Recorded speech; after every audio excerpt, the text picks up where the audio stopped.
En se disant, mon Dieu, qu'avons-nous fait? Ils ont tout à fait confiance, notamment dans le futur économique de leur pays. Et sur ce point-là, ils ont peut-être raison, d'ailleurs, l'avenir le dira. En revanche, vous l'avez peut-être entendu, il y a un vrai état de sidération, un état de choc d'abord sur l'implosion de la classe politique et surtout, on vient d'en parler, sur la question écossaise. Imaginez ces électeurs, alors qu'ils avaient quand même été prévenus, semblent découvrir aujourd'hui que le tiers de leur pays, l'Écosse, peut faire sécession. Imaginez, c'est un petit peu comme si en France, il y avait eu un référendum, notamment pour des questions vraiment nationalistes, et puis que les électeurs découvraient qu'une ligne de Brest jusqu'à Strasbourg, et bien toute cette ligne au nord peut quitter l'Hexagone. C'est ce qui se passe aujourd'hui au Royaume-Uni, et c'est la raison pour laquelle les électeurs du Brexit ont peut-être un réveil un petit peu douloureux. Merci Loïc. Arrêtons-nous maintenant sur une histoire des plus mouvementées, celle des relations du Royaume-Uni avec l'Europe, un je t'aime moi non plus qui a longtemps poussé les dirigeants britanniques à vivre une relation à la carte avec l'Union, et cela depuis le premier jour.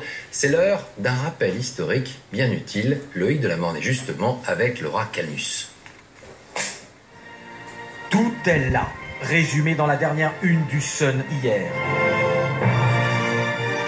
Un soleil radieux qui se lève sur une Grande-Bretagne enfin libre, et 3 mots en 3 langues, farewell, auf Wiedersehen, adieu, qui claquent pas vraiment comme un au revoir, mais plutôt comme un bras d'honneur.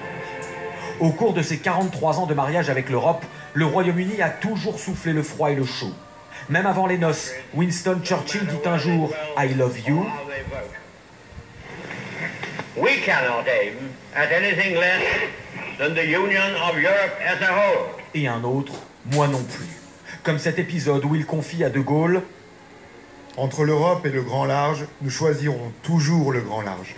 Une phrase que le Français n'oubliera jamais quand, dans les années 60, à 2 reprises, le Royaume-Uni frappe à la porte de la jeune Europe.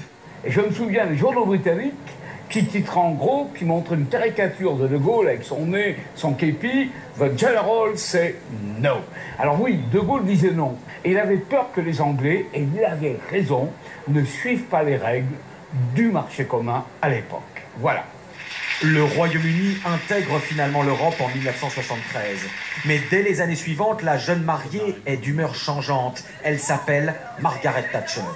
La dame de fer, qui ne voyait dans l'Europe qu'un marché économique, passera ses mandats à décocher ses flèches sur son porte-monnaie. It is asking the community to have our own money back. Sur sa défense. There are weak lots, some of them in Europe, you know. Weak, feeble. Ou sur l'organisation de l'Europe. But he wanted the European Parliament to be the democratic body of the community.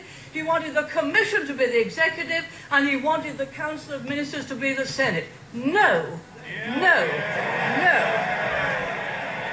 Or non à l'espace Schengen, non à la monnaie unique. Comble de la défiance en 1990 avec cette une ordurière du Sun toujours, adressée à Jacques Delors et à son euro.